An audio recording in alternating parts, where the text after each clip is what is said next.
Why you left me alone? Mommy? Please, come back. To license it. Out of sadness, save me. From my damnness, please, Lord. It is time, Lord. From the dry dust, break me. Out of these chains, bring me.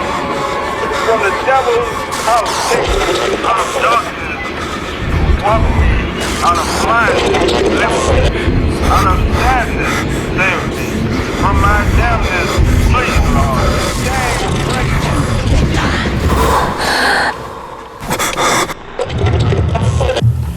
Línea paranormal. Dicerías que fue la ficción.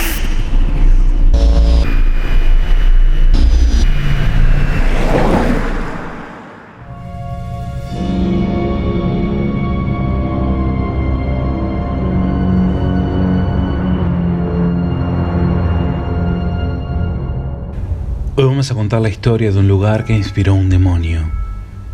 Y lejos de estar relacionada con demonios, la historia de lo que pasó aquí fue una tragedia que trajo a la luz al primer cazafantasmas moderno.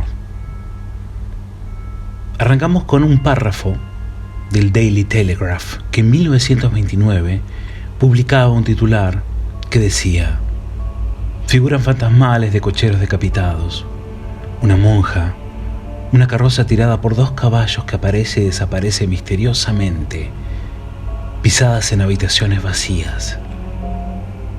Todo esto sucedía en uno de los lugares más embrujados del mundo, la Rectoría Burley. Ubicada en las afueras de Essex, en Gran Bretaña, la Rectoría Burley fue originalmente un monasterio habitado por monjes benedictinos, y en el siglo XIII cuenta la historia que un monje y una monja del convento de Bourges se conocieron, se enamoraron y decidieron estar juntos. Era una relación secreta por sus connotaciones pecaminosas a los ojos de la iglesia y de la gente de esa época. Los dos así decidieron huir lejos del monasterio a un lugar donde nadie los conociera, para construir una nueva vida como marido y mujer. Así que en plena noche se escaparon fuera de los muros del monasterio y se subieron en una carroza guiada por un cochero, dispuestos a dejar su vida monacal atrás. La huida de la pareja no duró mucho y al poco tiempo fueron apresados mientras se escapaban por los estrechos caminos de la campiña inglesa. Las autoridades decidieron que debían pagar con la vida tal sacrilegio y que todo eso debía permanecer en secreto. A él lo ahorcaron y ella fue emparedada viva en el muro del monasterio. La taparon con ladrillos hasta asfixiarla, hasta hacerla desaparecer. También ahorcaron al cochero porque suponían que era cómplice del escape. Pasó el tiempo y 4 siglos después, el monasterio dejó de funcionar y fue adquirido por una familia llamada Waldegrave, que ocupó las instalaciones durante 300 años. Un descendiente de esta acaudalada familia, el reverendo Henry Foster Bull, hizo edificar en 1863 una mansión con 2 plantas, 23 habitaciones, exactamente en el lugar donde estaba el monasterio, y a partir de ahí comenzó a ocurrir lo inesperado. Sucesos inexplicables, ruidos que parecían provenir de otro lado, imágenes de fantasmas que aparecían por todos los rincones. El propio reverendo, que murió en la casa, llegó a admitir que la vivienda estaba poseída.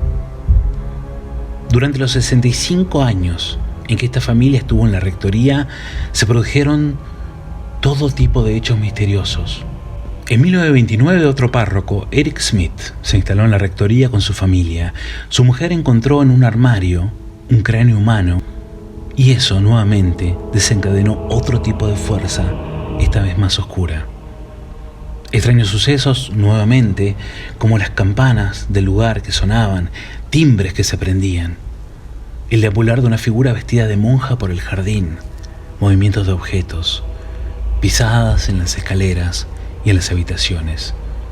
Piedras que volaban desde el tejado, gritos desgarradores, llaves de puertas que intentaban abrir las cerraduras y el paso de un carruaje inexistente, un carruaje fantasma por los alrededores del lugar. La propia señora Smith contó que en una ocasión una entidad la encerró en su dormitorio y que en varias ocasiones la había lanzado contra la cama con mucha violencia. La familia no sabía qué hacer, la situación era insostenible, así que pidieron ayuda al Daily Telegraph, que publicó en la primera página lo que ocurría en Burley. La noticia la firmaba un periodista llamado B.C. Wall y causó tal sensación en todo el país que el editor del periódico optó por contactar a la Sociedad para la Investigación Psíquica. La sociedad envió al conocido parapsicólogo Harry Price hasta Burley, considerado el primer cazafantasma de la historia contemporánea. Con su llegada a Burley, los sucesos se multiplicaron. A los pocos días, organizó una sesión de espiritismo en la que participaban, además de él, el reverendo Smith, su esposa y una medium. Y quien les llegó del más allá fue el espíritu de Henry Bull, que les contó la historia del monasterio y el dramático final de los amantes. Poco después, la familia Smith abandonó la rectoría encantada y el propio Price también se vio obligado a marcharse ante los hechos, que eran cada vez más violentos adentro de la mansión. Al poco tiempo se instaló en la casa un reverendo llamado Lionel Foister, primo del fallecido Bull, y su mujer Marianne. Al principio todo iba bien y a los pocos meses, otra vez, comenzaron a suceder las cosas. Situaciones extrañas, cadenas, timbres y mensajes en las paredes que decían: por favor, ayuda. Marianne, no puedo entender. Dime más. El reverendo llamó a Price, el que acudió con todo tipo de aparatos para tratar de captar sonidos e imágenes procedentes de otro lado. Los mensajes en las paredes se habían multiplicado y eran cada vez más aterradores. Incluso hubo uno que fue profético: esta casa será presa de las llamas. La salud entonces de la esposa del reverendo se complicó, comenzó a resentirse y la familia optó por hacer las maletas e irse. Las investigaciones de Price en la rectoría se reanudaron en mayo de 1937, cuando decidió alquilar la casa, que seguía vacía. Para ello publicó un anuncio en The Times pidiendo 48 colaboradores para trabajar con él durante 1 año y medio. El aviso decía: se buscan personas responsables, inteligentes, intrépidas, críticas e imparciales para realizar turnos de observación en una casa.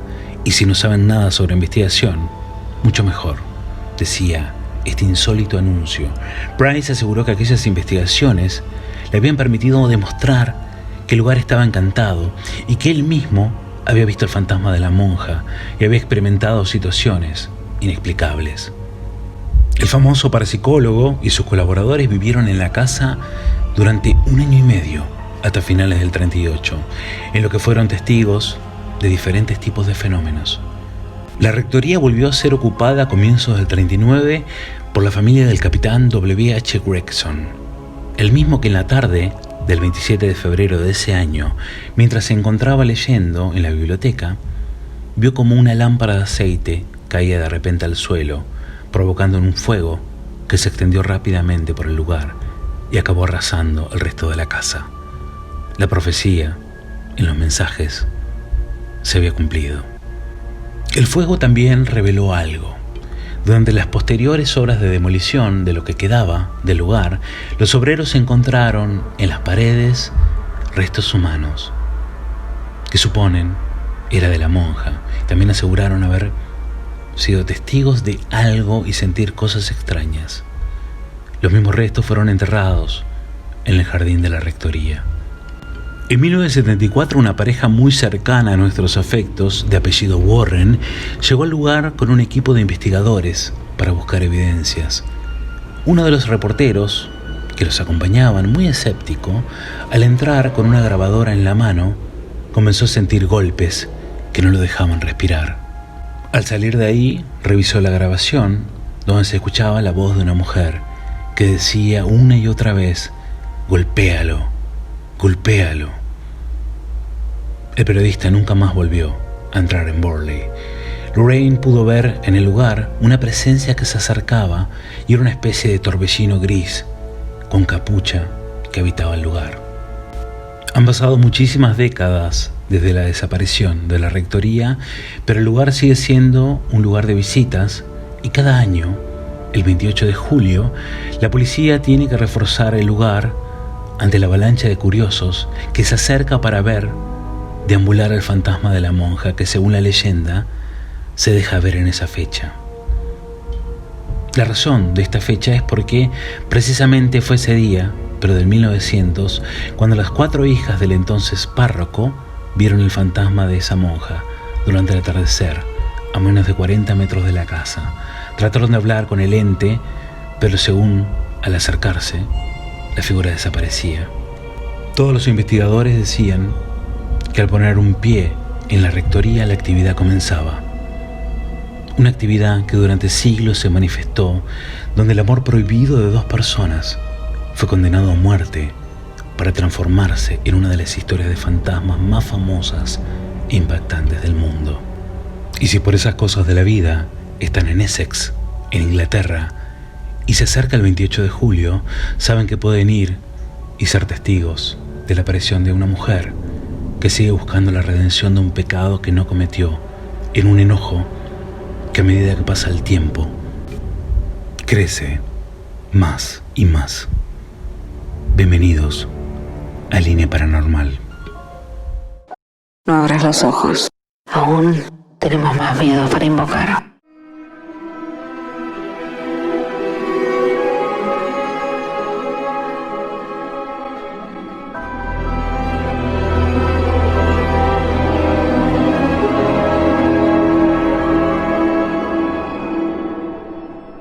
Estamos en Línea Paranormal, aquí por Radio Cantilo en el 101.9, en radiocantilo.com, escudriñando el mundo de las sombras.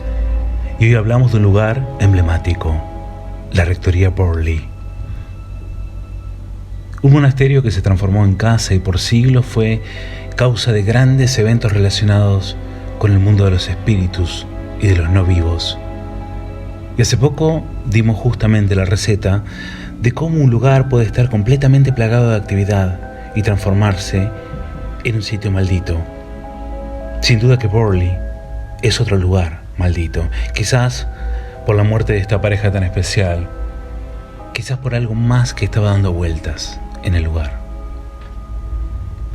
Un tema muy frecuente cuando se trata de casas que tienen fantasmas es que a veces es muy difícil limpiar de estos fantasmas. Esto es un punto muy importante. Uno puede tratar de cambiar el ambiente para que la energía se sienta distinta. Uno puede librarse de ciertas negatividades que están dando vueltas. Pero cuando hay fantasmas, no podemos hacer mucho más, excepto tratar de invitarlo a que se retire, con determinadas técnicas, con determinados modos, nunca con interacción, siempre con un intento de toma de conciencia. El fantasma tiene libre albedrío, entonces tiene que decidir el irse. Y lo que pasa en la Rectoría Burley es que muchos de los que están dando vueltas no han decidido irse, o quizás no quieren, o quizás no los dejan. En este lugar sucede algo muy parecido a lo que pasaba en la plantación Myrtles, que hablamos la vez anterior. Es parecido, pero es diferente. La rectoría es mucho más antigua, hablamos del siglo XIII, lo que nos lleva a pensar y a preguntarnos cuánto tiempo puede estar un lugar embrujado. ¿1 siglo? ¿2? ¿7? Nunca se sabe cuánto tiempo puede durar un estado de estos, una actividad tan arraigada como estas. Siempre que hay un reporte de actividad en una casa, lo primero que pensamos es que esto está relacionado con alguna muerte reciente. Reciente de 1 año, reciente de 20 años, o quizás más. Pero a veces lo que sucede es muchísimo más antiguo. Quizás es tan antiguo como la misma fundación del lugar. En Myrtles se decía que toda la plantación había sido construida sobre un cementerio indio. Pero nadie tenía la fecha. ¿Qué pasaba si el espíritu de uno de los habitantes enterrados ahí llevaba muchísimo más tiempo de lo que se pensaba? Mucho más atrás de lo que podríamos imaginar. En Burley también el componente religioso de alguna manera transforma todo, una mirada virtuosa que juzga. Si todo es pecado, aún en el amor, los pecadores son malditos, y el mismo odio de la mirada crea a los monstruos a los que más le teme. En los relatos de la historia, la actividad comienza con una construcción. Es un detalle no menor. Esto es común y es algo que normalmente en una investigación se pregunta. ¿Cuándo comenzó la actividad? ¿Hubo alguna reforma o construcción en la casa o en el edificio? Y muchas veces sí, comienza una reforma, se construye un lugar nuevo y ahí comienzan a manifestarse fantasmas que vivían ahí, pero que ante la actividad, la irrupción, salen a protestar. Burley también tuvo un incendio que dio lugar a algo inesperado. Gracias al incendio se encontraron los restos de la supuesta monja que había sido encerrada tras los ladrillos. ¿Pudo haber sido a propósito? Sí, sin dudas. Pero no se explica por qué ella sigue paseando por el lugar. Esto seguirá siendo un misterio para siempre. Cada vez que hacemos una pregunta, puede salir una respuesta, pero también salen más preguntas. Lorraine Warren habló de que en ese lugar había aparecido una especie de torbellino con capucha que avanzaba. No se sabe exactamente qué era, solo sabemos que no parecía ser un espíritu humano, un demonio posiblemente. Pero este detalle nos dio una criatura que solemos nombrar hasta ahora, que nos trajo el cine, que es Balak. Quizás la mente de James Wan no estaba tan lejos de la verdad como creía. Como dijimos varias veces, el escenario puede ser similar. Burley, Myrtles, las experiencias, lo que se puede ver, pero la variante es la percepción de cada testigo, que es lo que hace el caso único. En este lugar pasaron muchísimas familias, cada familia presenció lo mismo, o cosas parecidas. Y la historia de Burley también nos trae algo muy especial, que es la presencia de antiguos cazafantasmas, una antigua sociedad que se dedicaba a la investigación paranormal, la Society Psychical Research, la Sociedad para la Investigación Psíquica, y a un hombre que fue leyenda, Harry Price, que fue el primer investigador paranormal que conocemos. Él trajo elementos para detectar científicamente fantasmas, y por supuesto que también lo trataron de charlatán. El escéptico siempre estuvo presente a lo largo de la historia, pero con un dedo acusador había 100 testigos que daban fe que lo que Price decía con respecto a determinadas apariciones en Burley eran ciertas, incluidos estos pedidos de auxilio que aparecían escritos en la pared.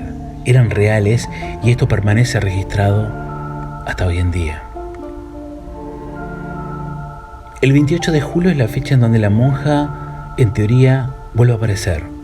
Se conmemora esta fecha porque ese día, pero del 1900, fue vista por primera vez. Según se dice, todos los años vuelve a caminar y a mostrarse. Pero ¿qué nos asegura de que es el mismo espíritu? Quizás sea otro, usando el antiguo escenario como una trampa para cazar gente que anda buscando la foto del fantasma del día. Quizás sea un ghoul, quizás sea un demonio, sea lo que sea, por lo que suponemos, no va a dejar nunca más ese lugar. Seguramente este relato va a despertar recuerdos de apariciones. Quizás alguna vez soñaron con alguna monja, vieron aparecer un monje por un lugar, una capucha larga, un traje largo, con una cuerda atada a la cintura o a veces en el cuello. Si alguna vez tuvieron este tipo de experiencias, saben que nos pueden contar al 11 23 89 2401, nuestra línea paranormal, nuestra línea directa al otro lado. Usted se ha comunicado con Línea Paranormal. A partir de este momento, deje sus mensajes.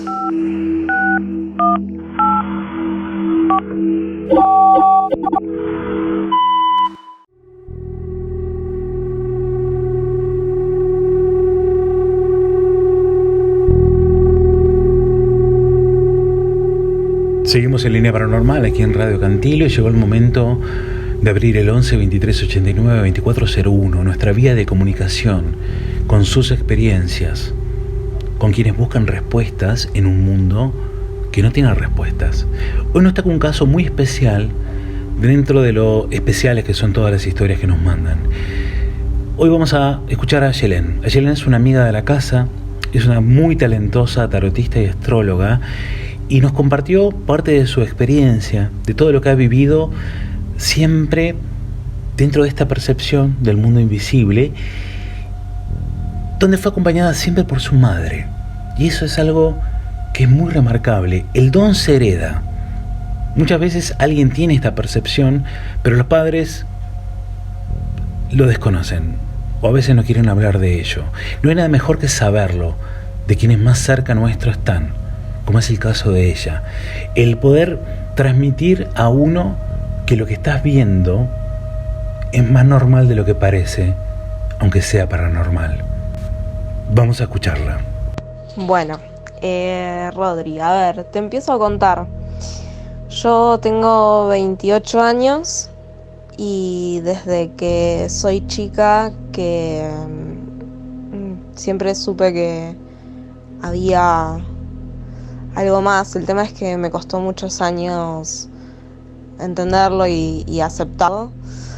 Tengo a mi mamá que es vidente, ella ve cosas, tiene imágenes que se le presentan en la cabeza. Es como que simplemente lo sabe. A veces lo hace concentrándose y a veces se le viene.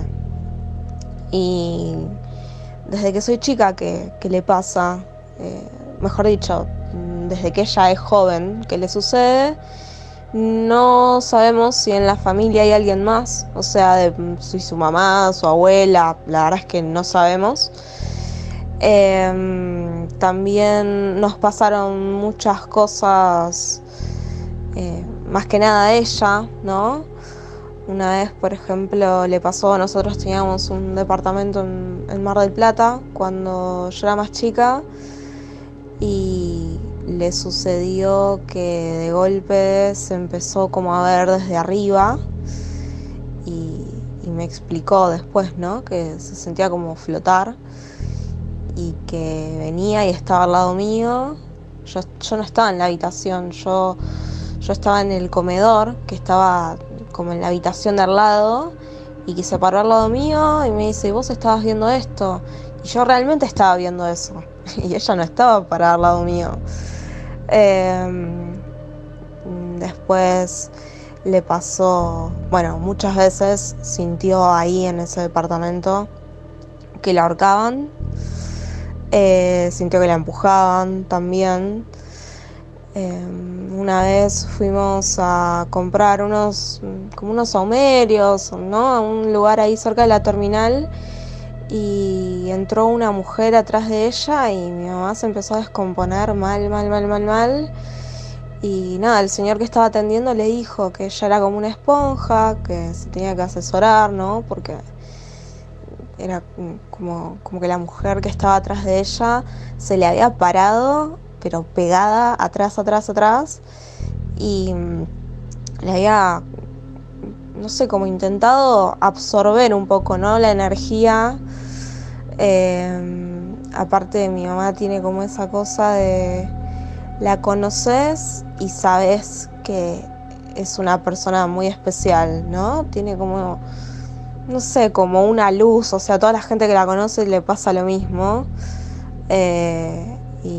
Y sienten eso y se nota, ¿no? Que tiene como algo más que lo irradia.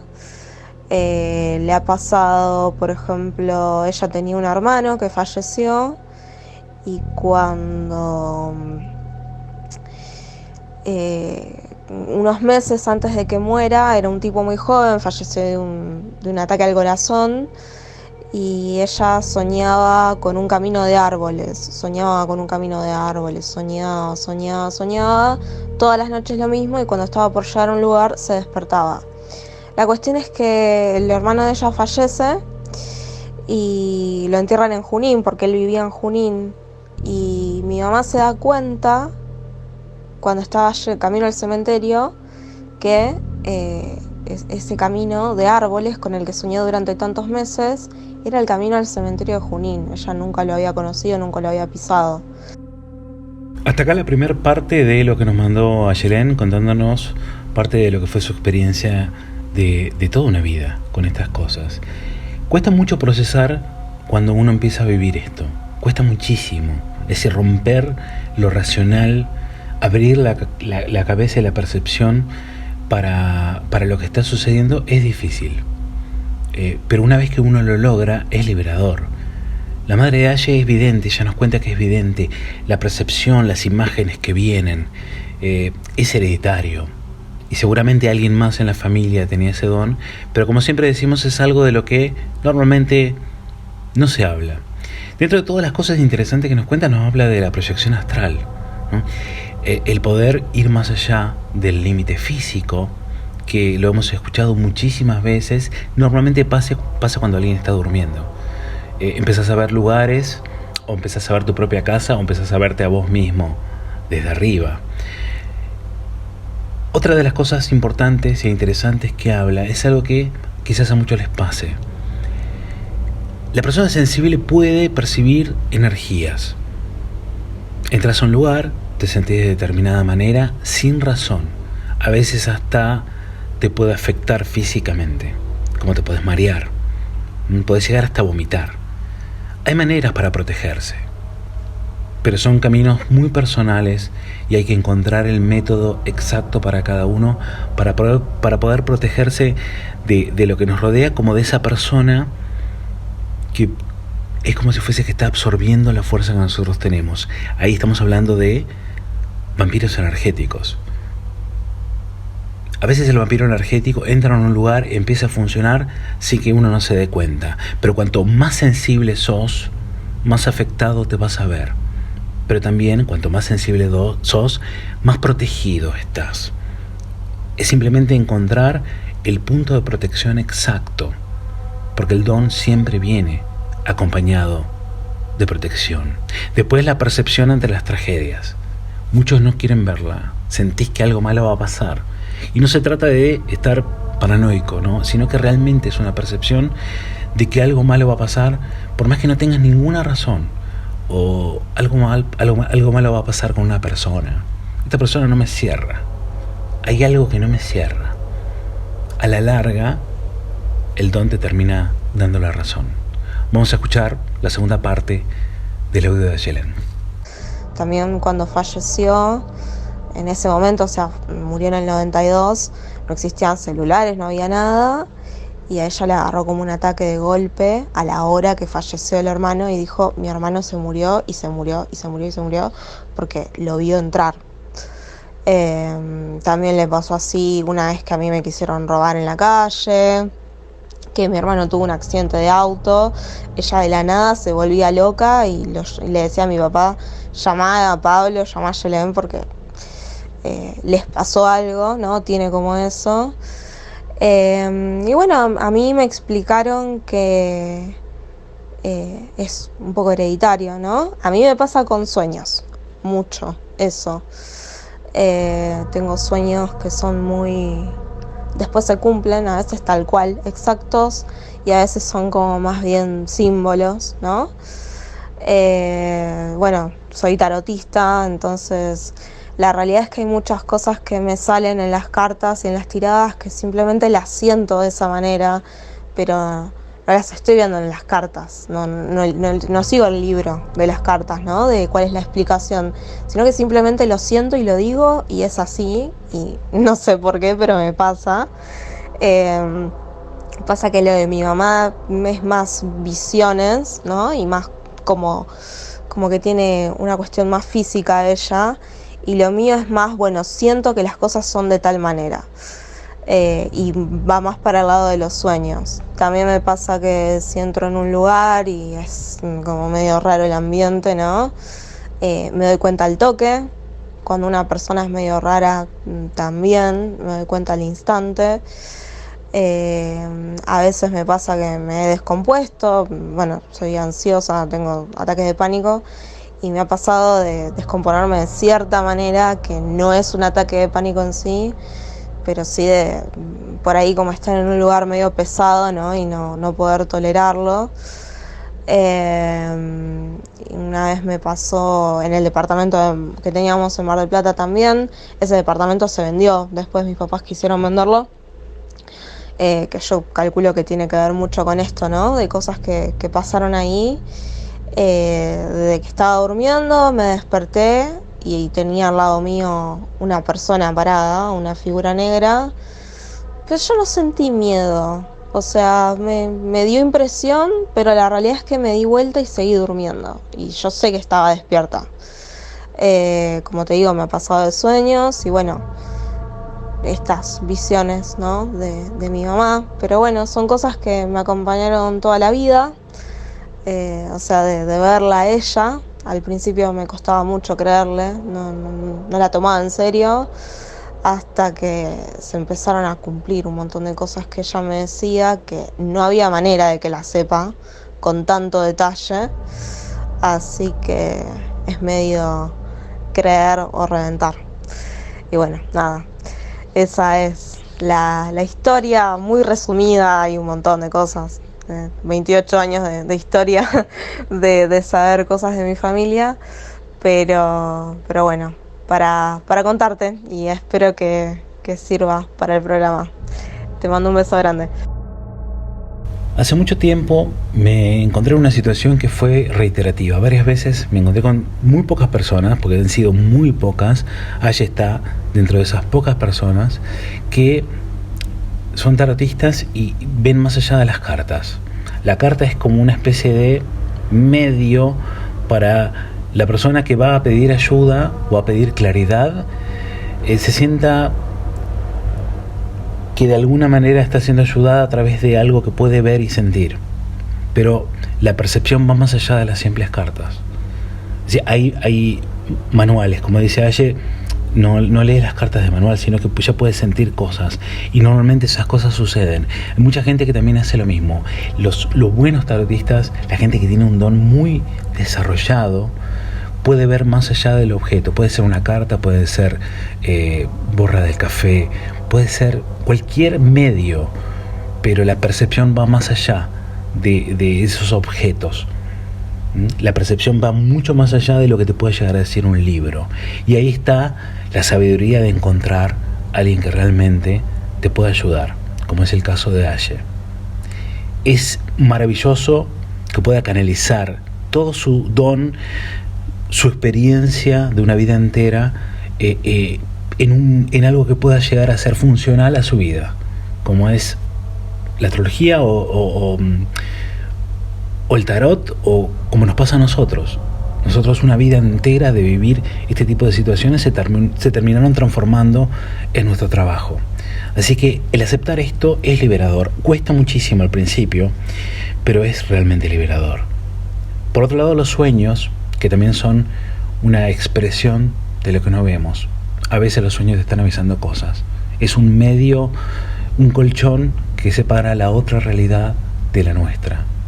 Lo invisible de lo nuestro se muestra a veces, dependiendo del miedo que podamos llegar a tener, en un sueño, como los mensajes de los que no están más, que muchas veces aparecen en estas imágenes que parecen tan reales y tan tangibles. Pero queremos agradecer muchísimo a Yelén por su historia, por sus experiencias, y a su madre. Les mandamos a las dos un beso muy grande.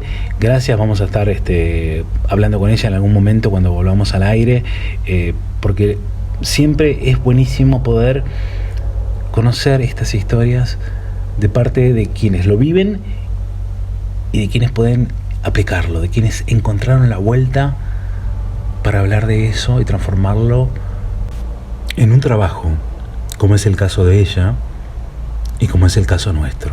Muchísimas gracias por compartir esto, y si tienen alguna experiencia que nos quieran contar, lo pueden hacer al 11 23 89 2401, que es nuestra vía de comunicación con el otro lado. Diccionario demonológico. Porque,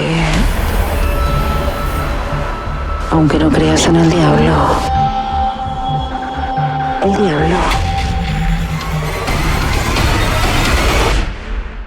cree en vos.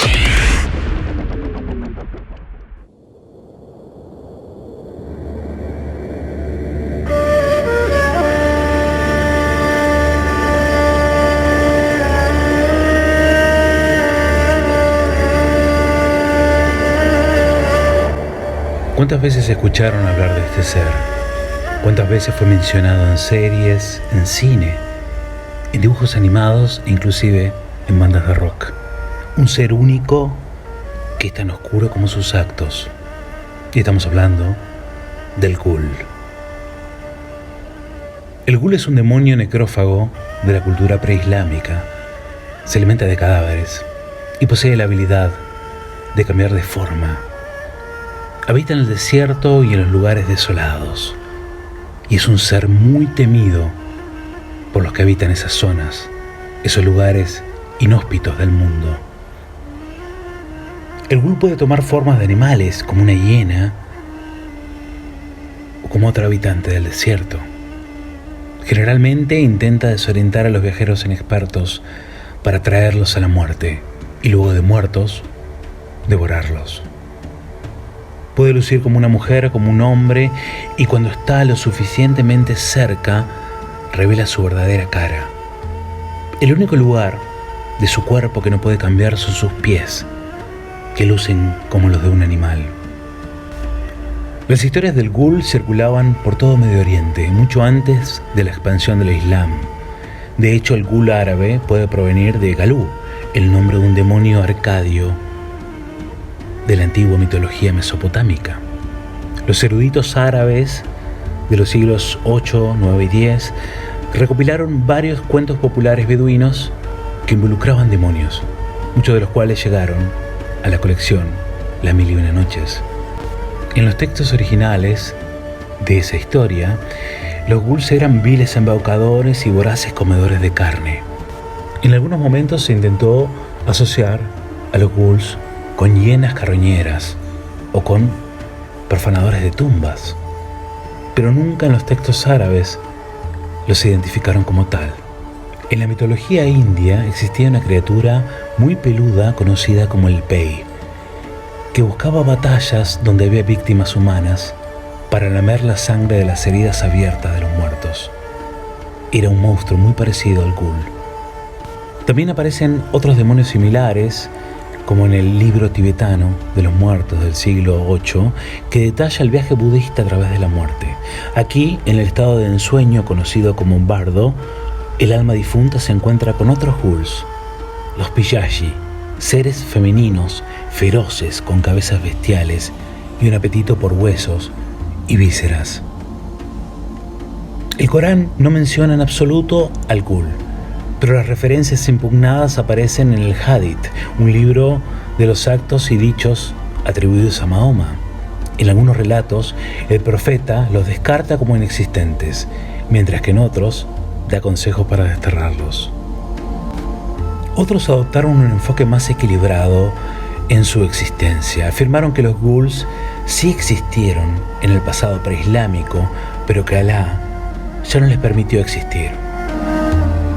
En 2011, 2 pakistaníes fueron acusados de desenterrar el cadáver de una mujer de 24 años y comer su carne con curry.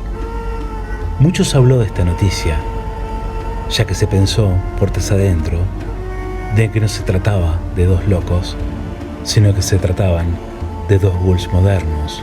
Entonces, la línea entre el monstruo y lo real cada vez estaba más cerca. En algunos textos ficticios entre comillas, sugieren que en tiempos modernos muchos demonios de este tipo han huido a las profundidades del subsuelo, quizás en parte debido a que han perdido territorio y la cantidad de gente ha aumentado y los pueden ver más fácilmente. En el cuento El modelo de Pigman, Lovecraft describe túneles de necrófagos que conectan las antiguas ruinas humanas con los bajos fondos más profundos. también insinúa la aparición en túneles del metro de estos monstruos que aparecen para cenar los cuerpos de las víctimas del choque de los trenes. Un escenario también explorado en el trabajo del extraño escritor de ficción Robert Bardure Johnson, que explora la existencia de estos seres. Con una población humana cada vez mayor, nuestro planeta cuenta con un suministro inagotable de alimentos para estos horribles comedores de muertos. Las guerras aún se desatan, las enfermedades se extienden por todos lados, y a pesar de todas nuestras maravillas científicas, los humanos aún no han encontrado la manera de engañar a la tumba. Si el ghoul sigue existiendo, aparecerán nuevos casos en donde se acumulen los cadáveres y las dos especies, quizás, en algún momento, se puedan volver a cruzar. Se dice que estos seres con el paso del tiempo no han desaparecido, como Lovecraft predijo, solo han encontrado nuevos lugares para habitar y algunos pueden ser vistos en subterráneos, en las horas más desoladas o en túneles dispuestos a atacar, a quitarles la vida y hacer desaparecer para siempre cualquier rastro de su existencia. Por las dudas, aléjense especialmente de los cementerios por las noches y cuidado con andar en cuevas cuando no hay nadie, porque quizás los fantasmas no sean los únicos a los que hay que temer.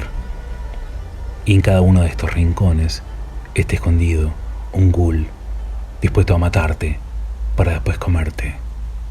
Línea Paranormal, llevando luz a la oscuridad más profunda. Estamos llegando al final de una nueva edición de Línea Paranormal aquí en Radio Cantilo. Muchísimas gracias a todos los que nos acompañan, a los que están escuchando, a los que escuchan después el programa, porque sabemos que no es fácil a veces escuchar esto de noche. Recuerden que los pueden encontrar a todos en YouTube y en Instagram, en @Línea Paranormal, estamos subiendo las imágenes de las historias que venimos contando para ilustrarlas, como el caso de hoy.